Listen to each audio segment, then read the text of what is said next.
आपके एसएसटी के 10वीं क्लास के एसएसटी का आज अपन सेकंड चैप्टर पढ़ेंगे जिसमें यूरोप में राष्ट्रवाद भारतीय राष्ट्रवाद का पहला चैप्टर जिसका नाम है अपन प्रथम विश्व युद्ध। प्रथम विश्व युद्ध के बारे में चर्चा करेंगे, है ना। तो शुरू करते हैं। पहला चैप्टर का नाम अपना भारत में राष्ट्रवाद। भारत में राष्ट्रवाद। सबसे पहले चैप्टर चालू करने से पहले देखते हैं राष्ट्रवाद किसे कहते हैं। राष्ट्रवाद की परिभाषा जब तक अपन क्या करते हैं पढ़ेंगे नहीं ना तब तक नहीं समझेंगे राष्ट्रवाद किसे कहते हैं। राष्ट्रवाद की परिभाषा तब तक नहीं समझोगे ना तब तक हमें पता नहीं चलेगा शब्द क्या है। तो सबसे पहले हमारा टॉपिक क्या आएगा राष्ट्रवाद। यानी राष्ट्रवाद की परिभाषा। राष्ट्रवाद है क्या? राष्ट्रवाद की परिभाषा हम सबसे पहले राष्ट्रवाद की परिभाषा देखेंगे। राष्ट्रवाद किसे कहते हैं? हम सब जानते हैं राष्ट्रवाद किसे कहते हैं कि अपने देश के प्रति प्रेम की भावना उत्पन्न करना, उसे हम राष्ट्रवाद कहते हैं। यानी अपने शब्दों में कह सकते हैं अपने देश से लगाव करना, किसी वस्तु से लगाव करना या अपने देश से लगाव करना, उसे हम राष्ट्रवाद कहते हैं। तो इसकी परिभाषा हम क्या लिख सकते हैं कि किसी भी देश से यानी किसी भी देश के प्रति प्रेम की भावना, प्रेम की भावना उत्पन्न करना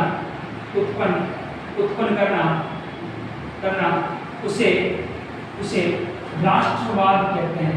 राष्ट्रवाद कहते हैं। दूसरी बात है भारत में राष्ट्रवाद के पिता किसे कहते हैं? राजा राममोहन राय। दूसरा अपन चैप्टर देखो तो यहाँ से आएगा कि भारत में राष्ट्रवाद के पिता भारत में कौन होंगे? हम इसकी बात करेंगे तो समाज सुधारक थे जो क्या नाम था? राजा राममोहन राय। उसका नाम है क्या? राजा राममोहन राय। राजा राममोहन राय जी को हम भारत में राष्ट्रवाद के पिता या राष्ट्रवाद के जनक कुछ भी बोल सकते हैं, ठीक है ना। यहाँ तक हमने पढ़ा राष्ट्रवाद की परिभाषा। सबसे पहले राष्ट्रवाद किसे कहते हैं? यानी किसी देश के प्रति प्रेम की भावना उत्पन्न करना, उसे हम राष्ट्रवाद कहते हैं। राष्ट्रवाद के पिता कौन थे? राजा राममोहन राय।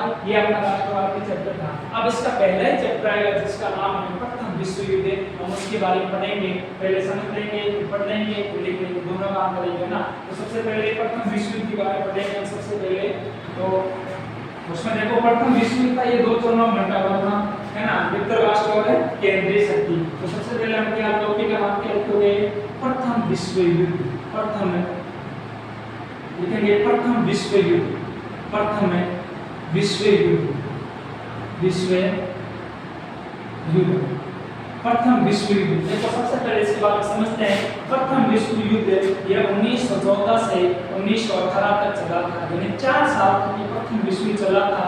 सबसे बड़ा कारण ये कि हुआ क्यों था? तो एक ऑस्ट्रिया देश था जिसे केंद्रीय शक्ति के अंदर आता है ना, द्विराष्ट्रीय केंद्रीय शक्ति के अंदर। उनने क्या उनके युवराज थे उसकी हत्या कर दी थी सर्बिया द्वारा। तो उसने क्या है उनकी वजह से प्रथम विश्व युद्ध छिड़ गया था। ये कितने चरणों में बंटा हुआ था? तो ध्यान रखना ये 2 चरणों में बंटा हुआ था। 2 चरणों में प्रथम विश्व युद्ध बंटा हुआ था। 2 चरण कौन से थे? अगर पूछी जाए कि प्रथम विश्व युद्ध के 2 चरण कौन से हैं तो ध्यान रखना एक मित्र राष्ट्र, एक था केंद्रीय शक्ति।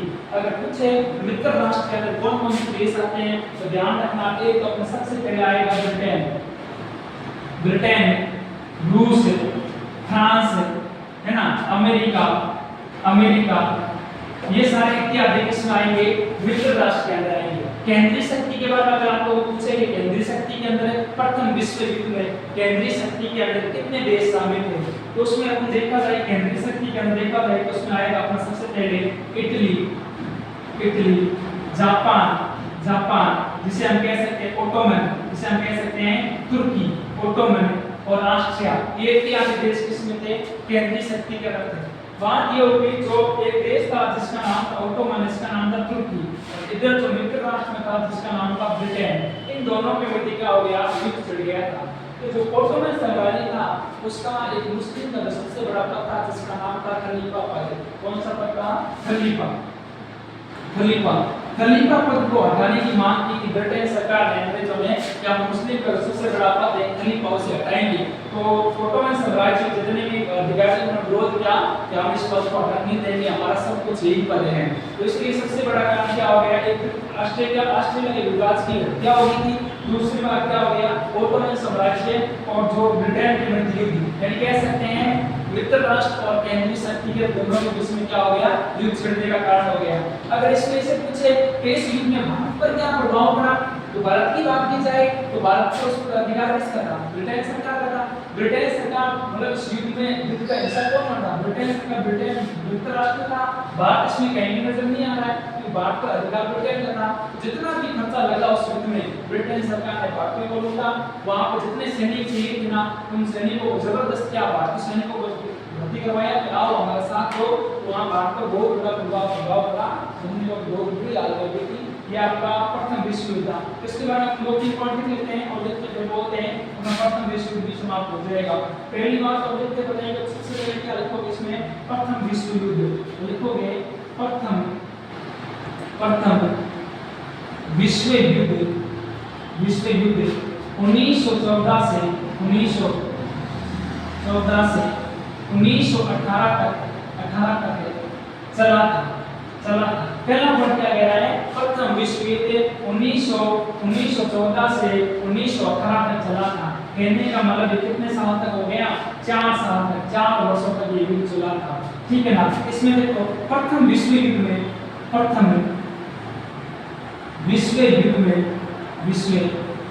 में कुल देशों की संख्या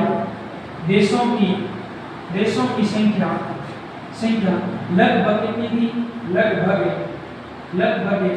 30 देश शामिल, 30 देश शामिल थे। अगला पॉइंट क्या कह सकता है, प्रथम विश्व युद्ध